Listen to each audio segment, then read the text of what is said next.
Good morning third class students. मैं आज आपको आवर हाउसेज में ईवीएस के अंदर पार्ट 4 के अंदर आवर हाउस में पेज नंबर 26 करवाऊंगा।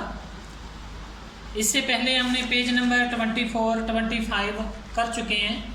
आज हम पेज नंबर 26 पढ़ेंगे।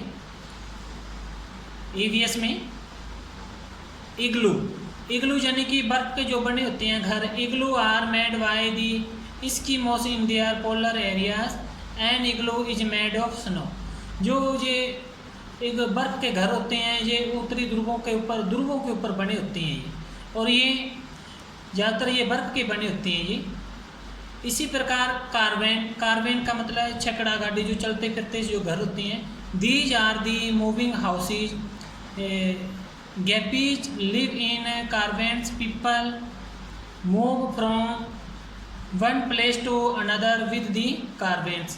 ये चलते फिरते घर होते हैं और लोग इन घरों को एक स्थान से दूसरे स्थान तक ले जाते हैं। Parts of a houses. A house has many parts such as bedroom, living room, dining room, kitchen, hall, bathroom, study room, etc. जो घर के हैं, जो घर के अंदर कई भाग होते हैं। एक घर के अंदर जैसे उसके अंदर एक बेड होता है, बेडरूम होता है, लिविंग रूम जहाँ पर हम रहते हैं, dining room, kitchen room, hall, bathroom, study room, ये यानी कि इसकी जो पार्ट होते हैं घर के अंदर। It has doors and window for fresh air and sunlight. और इसके अंदर दरवाजे होते हैं और खिड़कियां वगैरह होती हैं, जो कि बाहर से जो ताज़ा हवा आने के लिए घर के अंदर और सूर्य की किरणें आने के लिए ये खिड़कियों का प्रयोग होता है। तो इसके बाद ये दे रखा है इसमें qualities of a good houses, यानी कि जो अच्छे घर की क्या विशेषताएं होती हैं उसके बारे में हम ये देखेंगे। इसके अंदर भी दे रखा है it should be clean and tidy. Second के अंदर दे रखा है thing should be kept in a proper place.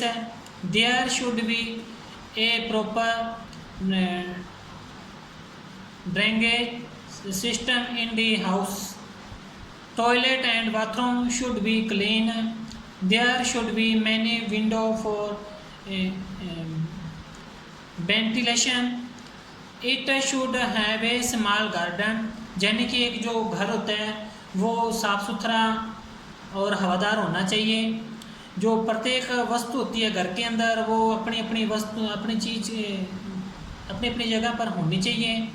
और घर के अंदर जो टॉयलेट और बाथरूम होते हैं वो नियमित समय पर यो साफ़ होने चाहिए। और घर के अंदर बाहर से फ्रेश हवा आने के लिए, साफ़ हवा आने के लिए, या सूर्य की किरणें आने के लिए, सूर्य का प्रकाश आने के लिए विंडो वगैरह, खिड़कियां वगैरह होनी चाहिए।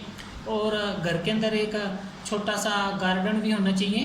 तो a house become a home when the people living in the house live with love and peace and they care for each other.